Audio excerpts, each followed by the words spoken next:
This is it. $2,000 stimulus check update plus unemployment insurance benefits. What is going on, you guys? It's Ron here with your second stimulus check update and stimulus package update. I hope you guys are doing very well today on this Saturday. It is the 2nd of January. We're already 2 days into 2021. I'm super excited about the new year. And we have not one, but two calls from our stimulus heroes to get that $2,000 stimulus check vote done. And we also have the latest on the big events taking place next week. You've got the Georgia runoff elections that we've been hearing about for, 45, 60 days now? And the Congress session confirming President-elect Joe Biden's inauguration. This is a huge month, you guys. I hope you guys realize what's happening here. And of course, I also have the latest state with their renewed rental assistance program for you guys. All this and more good news in this video, so definitely stick around until the end. You don't want to miss out on any of this, and nor do you want to miss out on the latest assistance available near you. But first, I want to say welcome back to all my subscribers. I really appreciate you guys. And for those who are brand new to the channel, my name is Ron. We cover all things personal finance, investing, how to generate multiple streams of income, and of course, stimulus check updates and stimulus package updates. So if you haven't already, definitely subscribe to the channel and tap the notification bell so that you know as soon as I release new videos and content. And I know it's hard getting a handle on your finances this time of year, so I want to help you guys out with my most practical and totally free financial freedom movie. You can check it out, see exactly how you can make the most of your finances with the very best of my credit hacks, secrets, investing strategies, and tips that will actually help you get out of debt, become debt free, and let you strive for financial freedom and happiness, and even retire early. And for a lot of people, the new year is the perfect time to start on this journey. So click the link in the description down below, but otherwise, let's jump into the content. I keep seeing more and more of our community members commenting that you got, $600, $1,800, $2,400. Many people are actually receiving $3,000 stimulus checks via direct deposit already. I'm really excited, really happy to hear this, you guys. And hopefully I can hear from you guys that have received your checks in the mail. Let me know in the comments down below when you receive your physical check in the mail, or if you guys are receiving a debit card in the mail. I would love to know where you guys are from so we can get a good survey going. And yes, I definitely read your comments that a handful of you guys are still waiting on your stimulus checks. And in fact, one of you guys actually said that you haven't even gotten your first stimulus check. Well, you guys can wait until Monday, or you can also call the IRS hotline, and the phone number is 1-800-919-9835. Now, that's the best phone number that I've got for the IRS on file for checking up on your stimulus checks. But definitely the IRS and the Treasury said that they're still sending out checks, so it may not come until next week, just to give you guys a quick heads up on that. And also happening next week is the much anticipated Georgia runoff elections. Now, for those of you guys who are wondering, the runoff elections are happening as no candidate got more than 50% of the vote in November. So when that happens, the Georgia election law says the top two vote getters must go to a runoff. So it's definitely gonna be a nail biter, you guys. I would recommend that you bring your popcorn.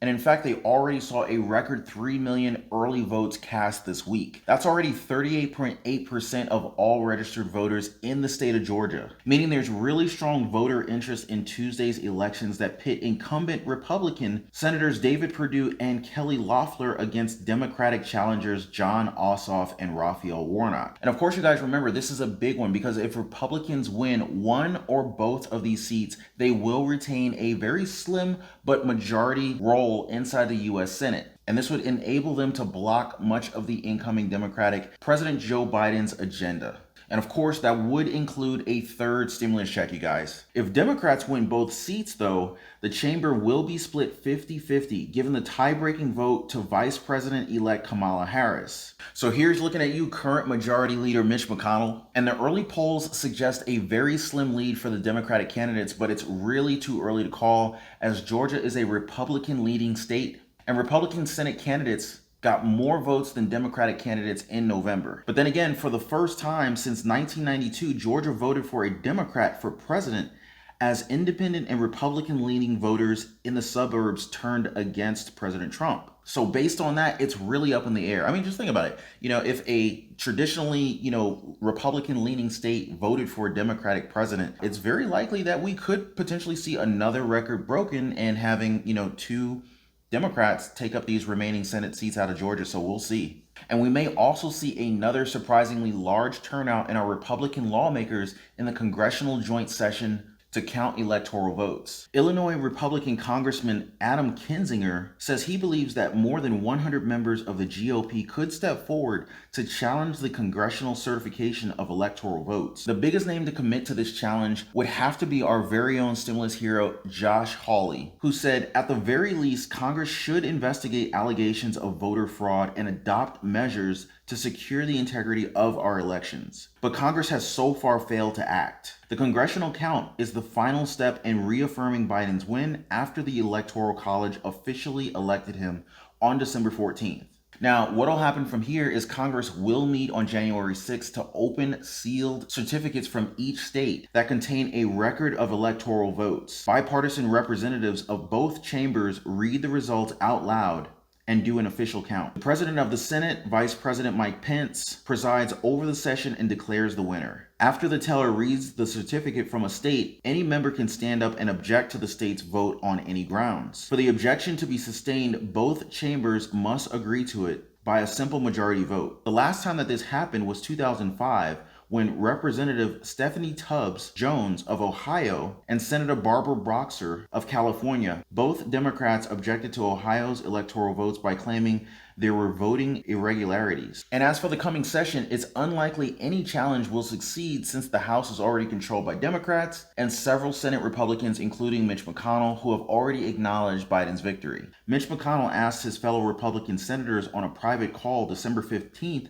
not to join in any House objection. I see this as more of Hawley just setting up for his 2024 presidential bid by appealing to President Trump's supporters and part of the Republican base. I'll keep you guys posted on that one though. And in the latest update for $2,000 stimulus checks, Democrats plus Senator Bernie Sanders once again called for a Senate vote yesterday with the 116th Congress winding down. Senate Minority Leader Chuck Schumer took to the Senate floor saying the Senate can start off this new year by adding to that sense of hope by sending $2,000 checks to struggling American families. He then pushed for a vote on $2,000 checks. I'll ask consent for the final time that the Senate set a time for a vote on the House bill to provide $2,000 checks. I've done it every day this week. This is it, the last chance for the 116th Congress to pass $2,000 checks and to say to regular Americans that help is on the way. Let's have a vote, but was blocked when Senate Majority Whip John Thune interjected saying the proposal is a shotgun approach. Our stimulus heroes didn't give up, and later in the same day, Sanders once again requested the vote on the $2,000 stimulus check,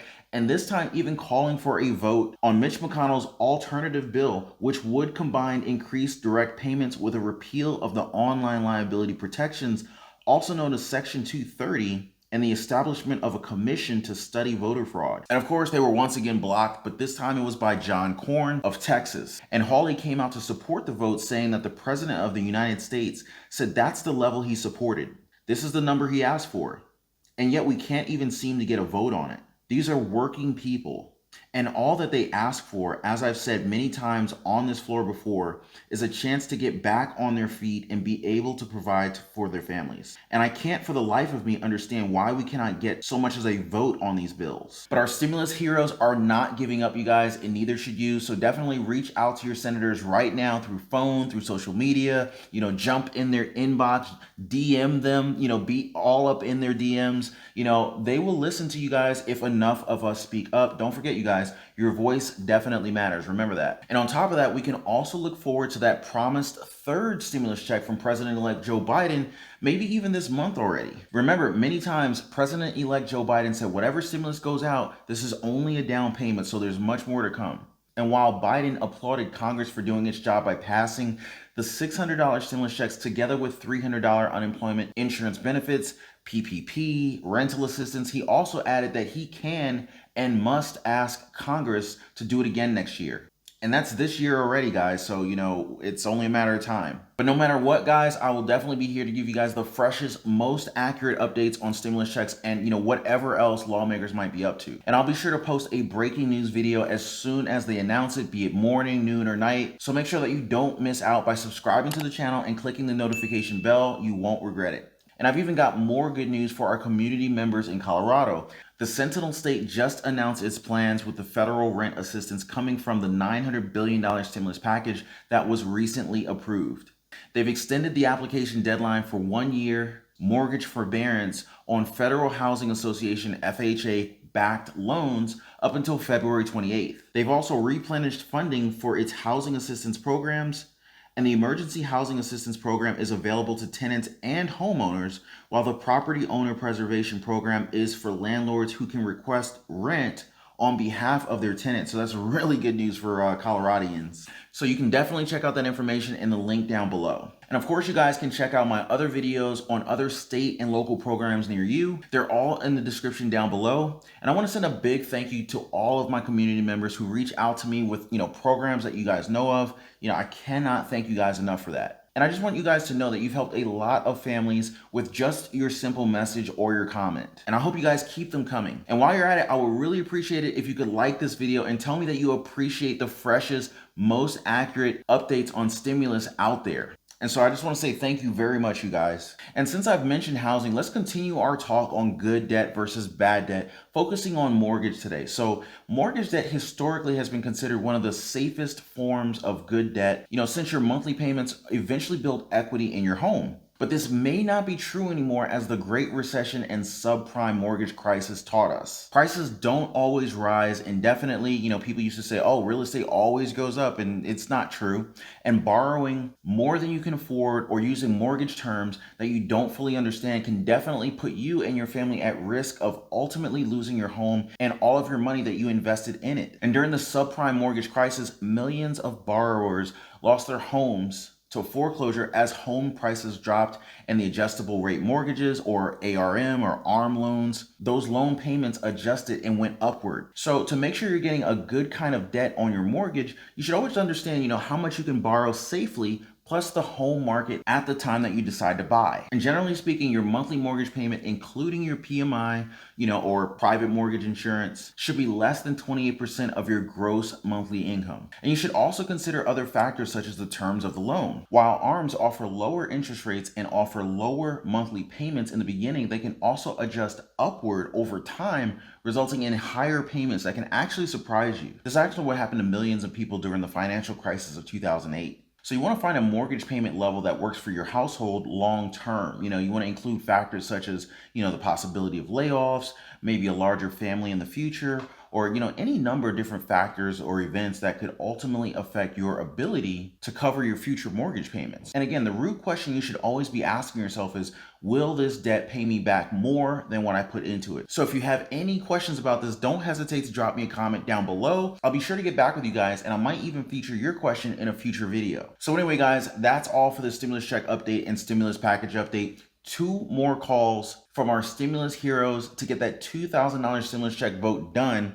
The latest on the big events taking place next week. You've got the Georgia runoff elections and the Congress session confirming President-elect Joe Biden's inauguration, and of course, the latest state with a renewed rental assistance program for you guys. So if you have not already, definitely subscribe to this channel. Don't forget to like the video too, but subscribe to the channel and hit the notification bell so that you know as soon as I release new videos and content. And I'll see you guys on the next one. Take care.